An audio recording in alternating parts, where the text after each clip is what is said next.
Ini adalah cerita sekaligus peringatan tentang AI bagi kita semua. Mari kita mulai.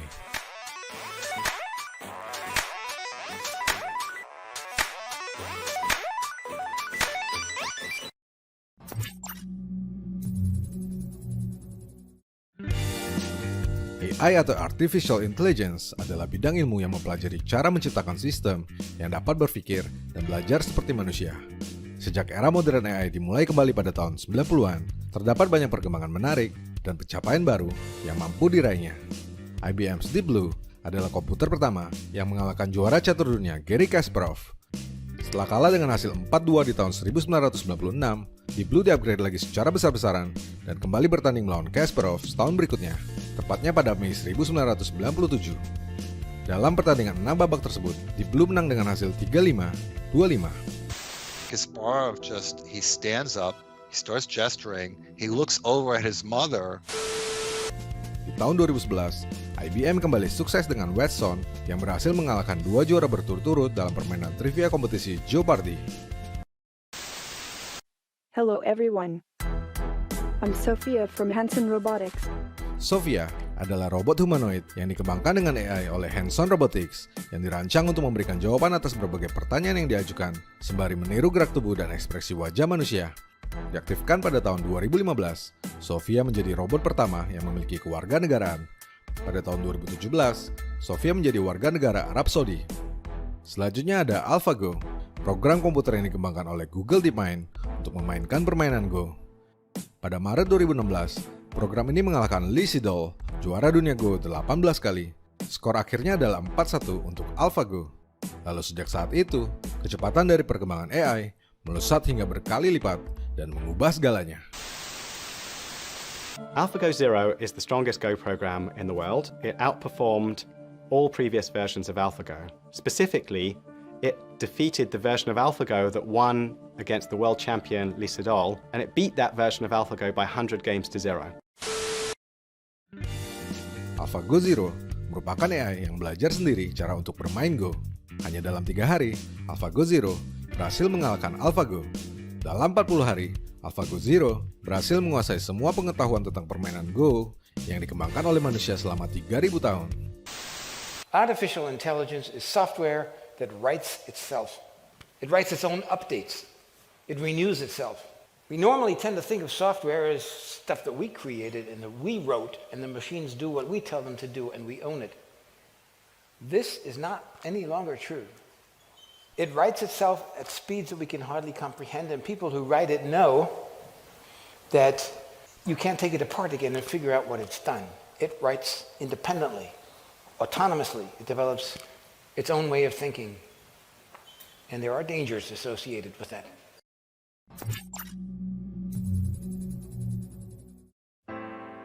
AI bukan lagi tentang membuat atau mengajari mesin untuk berpikir seperti manusia, melainkan tentang bagaimana ia mampu menciptakan kecerdasannya sendiri dengan kecepatan di luar nalar. Deep Learning merupakan AI paling canggih saat ini. Deep Learning adalah sebuah metode pembelajaran mesin yang menggunakan jaringan saraf yang sangat dalam untuk mengenali pola data dengan algoritma yang terinspirasi dari struktur otak manusia, memungkinkannya untuk belajar sendiri dan meningkatkan keterampilan secara mandiri. Dan tidak seperti AI yang mengalahkan manusia di papan catur, di permainan Go, atau robot yang mampu berbicara dengan ekspresi wajah yang aneh, yang membuat kita tercengang, lalu segera lupa keesokan harinya. Beberapa teknologi Deep Learning kini sudah dapat kita nikmati dan temukan dalam kehidupan sehari-hari, seperti chatbots, self-driving car, virtual assistants, robot industri, language models, dan lain sebagainya. Namun di antara semua itu, revolusi teknologi terkait penggunaan artificial intelligence dengan algoritma pembelajaran tanpa pengawasan kemudian bergeser kepada generative AI yang seketika menarik perhatian dunia. Generative AI atau Gen AI adalah jenis AI yang dapat menghasilkan karya digital baru, baik itu dalam bentuk teks, foto, musik, video, ataupun kode pemrograman. Gelombang produk berbasis generative AI telah tumpah ke dalam ceruk pasar tanpa dapat dibendung lagi, menjelma primadona baru di dunia teknologi. Kegunaannya yang praktis, relevan, dan dapat dipakai oleh siapa saja, melahirkan terobosan yang berpotensi menjadi sebuah game changer, mengubah cara kita menghasilkan dan membuat konten yang berdampak langsung bagi kehidupan, bisnis, dan sebagian besar pekerjaan kita. Alarm tanda bahaya telah dinyalakan. Di Menlo Park, California, 2 founder dipaksa turun gunung untuk membantu CEO perusahaan. Mereka adalah Larry Page dan Sergey Brin, serta CEO Google Sundar Pichai yang sedang bersiap menabuh genderang perang. Bagaimanapun juga, lawan tangguh telah dilahirkan. Sebuah monster yang berpeluang untuk menghancurkan kerajaan bisnis nilai 1,2 triliun US dollars yang telah kelewat lama duduk di atas singgasananya. Dan tentu saja, apapun yang mengganggu Google bisa jadi mengganggu kita. Apapun yang mendisrupsi Google akan mendisrupsi kita. Tanpa bermaksud mengacukan yang lainnya, mari kita membahas ChatGPT.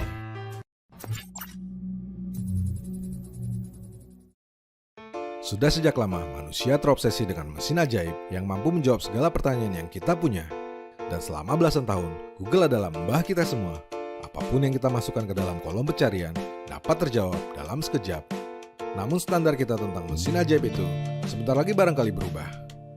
ChatGPT adalah model bahasa generatif yang menggunakan teknologi transformer untuk memprediksi probabilitas kalimat atau kata berikutnya dalam suatu percakapan ataupun perintah teks yang dikembangkan oleh OpenAI.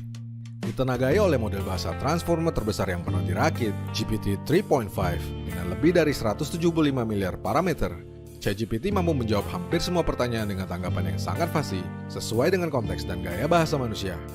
Membuat kode apapun yang kita inginkan dalam berbagai bahasa pemrograman, menulis cerita sebelum tidur, mengerjakan PR, mengarang puisi, dan hal lain yang tak pernah kita pikirkan sebelumnya. Tidak seperti Google, ChatGPT adalah sebuah chatbot yang dapat diajak untuk berdialog dalam bentuk percakapan yang ringkas dan langsung. Format ini memungkinkan chatbot untuk menjawab pertanyaan lanjutan, mengakui kesalahannya, menantang premis yang salah, dan menolak permintaan yang tidak pantas. Maka tidak mengherankan jika ChatGPT mampu melampaui pencapaian dari semua teknologi yang pernah ada sebelumnya. Diluncurkan pertama kali kepada publik di November 2022, hanya butuh waktu 5 hari bagi ChatGPT untuk meraih 1 juta pengguna pertamanya. Sebagai perbandingan, untuk mencapai 1 juta pengguna, Instagram membutuhkan waktu 2,5 bulan, Spotify membutuhkan waktu 5 bulan, Dropbox 7 bulan, dan Facebook 10 bulan. Secara prinsip, Google dan ChatGPT memang merupakan dua layanan yang sama sekali berbeda. Namun apa yang berada di belakang layar mungkin akan membuat kita berpikir ulang. Microsoft telah mengumumkan investasi miliaran dolar ke OpenAI, pengembang ChatGPT, dan berencana memasukkan teknologi tersebut ke dalam ekosistem produk yang mereka miliki. Salah satu rencana yang paling menarik adalah membuat browser Bing dan menyuntikkan ChatGPT ke dalam mesin pencari miliknya yang dikabarkan akan segera meluncur pada akhir Maret. Bing sendiri merupakan mesin pencari milik Microsoft setelah 3 mesin pencari terdahulu miliknya, Live Search, Windows Live Search, dan MSN Search, harus dibunuh karena gagal bersaing dengan Google. Bukan rahasia apabila sejak lama Microsoft memiliki obsesi untuk mengalahkan Google. Bahkan anekdot di kalangan pengguna internet pernah menyebutkan Bing sebagai singkatan dari But I'm Not Google. Kini saatnya tiba, barangkali jadi senjata terbaik yang pernah ada. Jika berhasil, Microsoft berpotensi tak hanya membunuh Google, tetapi sekaligus menghancurkan Chrome dalam sekali tembak. Terdengar mengerikan dan tidak masuk akal, bukan? Sabar, sebentar lagi saya akan menjelaskan hal yang lebih mengerikan dan tidak masuk akal tentang apa yang dapat dilakukan AI terhadap umat manusia.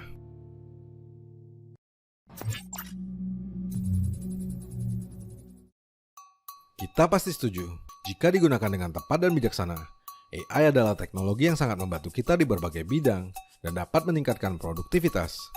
Tapi kita juga harus setuju jika kita kemungkinan besar belum benar-benar siap untuk menghadapinya. Kemajuan AI yang begitu dramatis telah memunculkan sejumlah kekhawatiran. Berdasarkan penelitian Brookings Institution 2019, terdapat 36 juta orang yang pekerjaannya rawan digantikan oleh otomatisasi. Lalu setidaknya ada 70% dari pekerjaan mereka, mulai dari penjualan, analisis pasar, sampai pekerjaan di gudang, bisa dilakukan oleh AI. Meskipun AI juga disebut bisa menciptakan lapangan pekerjaan baru, namun lapangan pekerjaan yang diciptakan tak bisa menutup lapangan pekerjaan yang dihilangkan oleh AI. Sebuah survei terhadap pakar AI yang dilakukan oleh Julian Michael di New York University Center for Data Science bahkan mengungkapkan 36% dari mereka berpikir AI berpotensi memicu bencana besar sebelum 2030. Selain itu, berbagai masalah seperti pelanggaran privasi, deepfake, kesenjangan sosial, serta penyalahgunaan juga menjadi bermacam hal yang dicemaskan banyak orang. Namun hal paling serius di antara semua masalah yang menyeruak ke permukaan adalah kemusnahan manusia. Kita mungkin bertanya, tapi bagaimana itu dapat terjadi? Bagaimana mungkin mesin yang kita ciptakan justru berbalik menyerang kita? Kita membayangkan adegan manusia bertarung dengan robot. Kita membayangkan drone yang berbaris rapi, memiliki teropong yang bernas, bersenjata laser, membidik, dan bersiap membunuh kita. Well, itu mungkin saja terjadi, tapi bukan itu. Sejumlah studi terbaru mengenai AI mengaitkannya dengan bencana eksistensial yang mengancam umat manusia. Sayangnya, kemajuan, kecerdasan, dan kecepatan AI, serta atas nama objektivitas dan netralitas mesin, bukan tak mungkin membuat banyak orang mempercayainya begitu saja. This is a dog that has been misidentified as a wolf by an AI algorithm.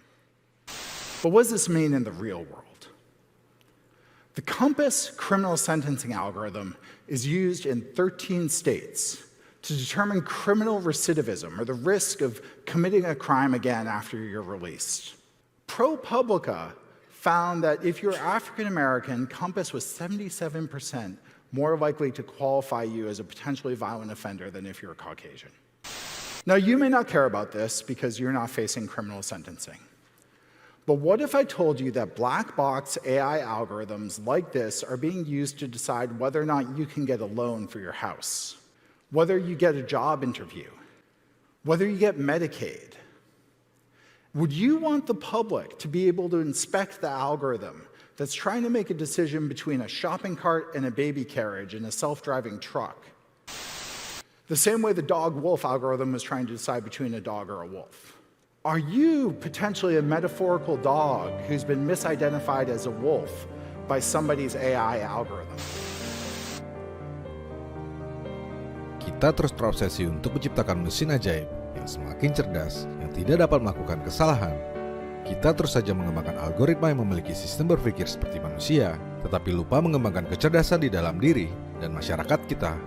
Kita tidak peduli fakta tentang AI yang dibangun dengan mereplikasi dunia yang tidak sempurna, berlatih dan belajar menggunakan dataset yang tidak selalu dapat dibuktikan kebenarannya. Sebab jika terjadi kesalahan, kita lebih memilih untuk memakluminya sebagai mesin, lantas memberikannya waktu untuk belajar kembali, bahkan menyokongnya dengan semakin banyak sumber energi untuk membawanya ke titik di mana AI dapat diapresiasi atas apa yang mampu dilakukannya. Pada akhirnya, kita akan dijejali oleh berbagai produk cerdas yang tak lagi menuntut kecerdasan, dicekoki dengan mesin berpikir yang tak lagi mengharuskan kita untuk berpikir. Begitulah, jika tidak dikendalikan dan digunakan secara bijak, AI akan mengambil alih sebagian besar pekerjaan kita, menguasai kita, mengatur persepsi kita, mengamplifikasi ketidaksempurnaan kita, memusnahkan kita. Sebab memang, apapun yang membuat kita tak lagi berpikir akan mengancam eksistensi kita. Apapun yang tidak kita kendalikan akan mengendalikan kita. Saya, Rianto Astono.